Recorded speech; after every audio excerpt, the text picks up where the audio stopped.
Why is Australia's Prime Minister election result a big deal? And what did the HSBC head say to get himself suspended? Welcome to the Climate Recap from the Beckisphere Climate Corner, your go-to place for international and US-based climate news. I'm Becky Hogue, a science writer. Today is Tuesday, May 24th. Let's jump right into the news you need to start your day. Let's start with some climate events. Hundreds have evacuated in the South African coastal province of KwaZulu-Natal after heavy rains flooded the area. The area is still recovering from record floods last month, which killed almost 500 people. Over to Europe, I mentioned last week that Spain will likely surpass heat records for the month of May, like Italy did last week. And sure enough, it has. Hot, dry winds from Africa brought over 107 degrees Fahrenheit or 41.8 degrees Celsius temperatures to southern Spain, which is 10 to 15 degrees Celsius hotter than average for this time of year. Spain now experiences up to 30 more days that exceed 86 degrees Fahrenheit or 30 degrees Celsius than it did 60 years ago. Spain and France are warming faster than the global average, with Spain already being 1.8 degrees Celsius warmer than pre-industrial levels, and France being 2 degrees Celsius warmer than pre-industrial levels. France also posted its 38th consecutive day of above-average heat, with experts expecting this May to be declared the hottest in the country's record. This heat wave is hurting France's wheat production, and France is the largest grain producer in the EU. This is not good timing on top of the world's breadbaskets fighting and India recently closing its wheat exports due to flooding and heat waves. A clash of hot and cold air over northern Europe spurred several thunderstorms in Germany on Friday, and 3 tornadoes touched down, one injuring 43 people. Other parts of Germany saw some record temperatures for May as well, with the south reaching over 86 degrees Fahrenheit or 30 degrees Celsius. Morocco also reported its highest temperature for May at 114.3 degrees Fahrenheit. And the mid-Atlantic and northeastern parts of the United States experienced heat as well this weekend, reaching temperatures 20 to 30 degrees Fahrenheit above average for May. Washington broke its record, reaching 96 degrees Fahrenheit or 35.5 degrees Celsius, and Boston, Massachusetts hit 93 degrees Fahrenheit or 34 degrees Celsius. A runner at a Boston half marathon died, and 6 other runners were hospitalized due to the heat and high humidity. Extreme heat has prompted the U.S. Forest Service to suspend planned burns for fear of starting another fire. Almost 2 months ago now, the New Mexico fire that's still raging on began as a little prescribed burn caught up in the wind. Prescribed burns are a useful tool for preventing wildfires, but can go rogue in current conditions. Now on to a climate study.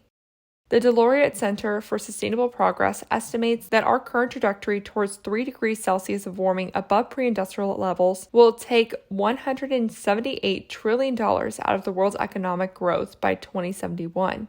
The report stated that the Asia-Pacific region will take the biggest GDP hit. Their numbers are based on future productivity and economic output and growth across industries and regions. In contrast, the study finds that keeping warming below 2 degrees Celsius above pre-industrial levels would see an expansion of $43 trillion in the same time period. The paper does recognize that upfront costs will be more prominent now and may outweigh short-term benefits, but they'll be made up for in the future. Let's look at some climate victories now. Australia has a new prime minister in a win for the climate. Anthony Albanese ran under the center-left Labour Party and says he recognizes that climate change is a key issue for voters. I mean, how could it not be with the deadly bushfires and now floods over the recent years?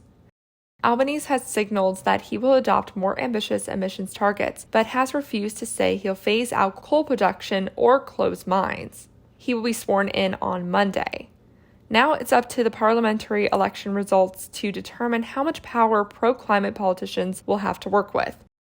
It's looking positive for the Labour Party as well as the Green and Teal independent parties, so I'll keep you posted. Over to the private sector, HSBC suspended its head of responsible spending after he showed his true colors during a presentation in London. Well, for starters, Stuart Clark's presentation was called "Why Investors Need Not Worry About Climate Risk."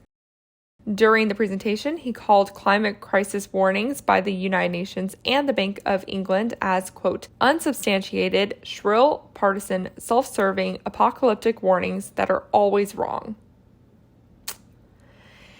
Okay. He also made light of flood risks and complained about having to think about something, quote, 20 to 30 years away. HSBC said they're suspending him to conduct an internal review. Clark had worked in that head position since last July. Climate activists welcome the suspension, but want answers from HSBC about how well Clark's views were known. Is this a systemic problem in the company? Meanwhile, some industry sources say that a photovoltaic partnership between the European Union and China is looking likely, as the EU looks to up its solar energy capacity. I talked yesterday about how part of the EU's climate plan, called Repower EU, is to require solar panels for all new buildings. That's just one aspect of the project. The EU wants to double solar capacity by 2025 and reach 600 gigawatts of solar capacity by 2030. Well, last year, China exported 98.5 gigawatts of solar modules, which was a 25% increase from 2020. So with this partnership, I'd say they're bound for another increase.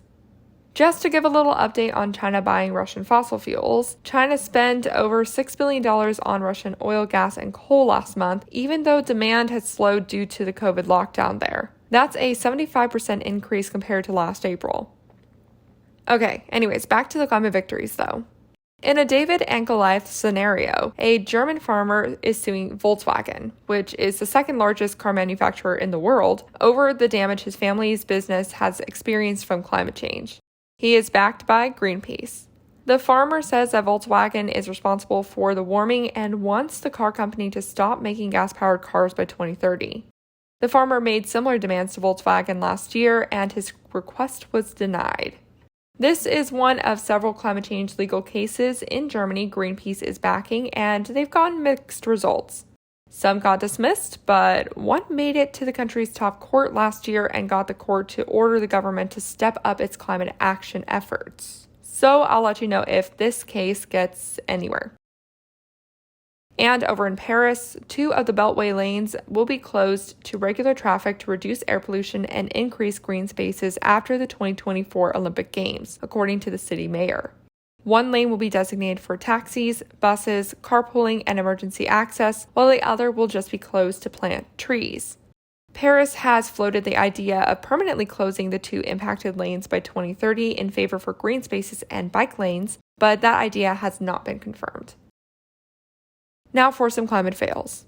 Communities in Uganda are accusing the French fossil fuel giant Total Energies and the Ugandan government for intimidating them to move out of the way of the East African crude oil pipeline's path.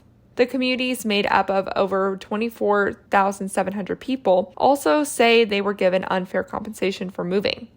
The pipeline is using compulsory purchase orders to acquire land in Uganda from 3,600 households. Now, the communities claim project developers are stepping back their promises to pay them for crop losses, giving the people thousands of dollars less than they originally said. Leaders making up over 500 of those displaced households wrote to Total and the local administrators asking them to resolve this discrepancy and end the intimidation. An official said they will take a look at their concerns, but the community leaders already said there's a lack of transparency. Over in the UK, the Sizewell C nuclear plant project is expected to cost twice as much to taxpayers as the government estimates and take 5 years longer, according to new research from the University of Greenwich's Business School. The government estimates that it will cost £20 billion and take 10 to 12 years to build. The government will decide on whether to approve the project in July, but this research has sparked new discourse about the validity of the country's nuclear plans.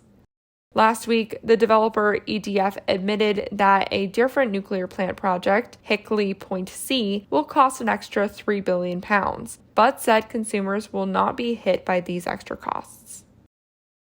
Let's finish off today with one more climate victory, this one back in the U.S. A new bill proposed in Congress could help homeowners prioritize buying two-way heat pumps over air conditioners. It's called the Heater Act and is sponsored by 7 Democrats, including 2 previous presidential candidates, Amy Klobuchar and Cory Booker. Switching to a heat pump will save homeowners money while reducing emissions. The act would boost the confidence of industries to go full speed on heat pumps by covering the cost difference between heat pumps and AC units, making them more competitive.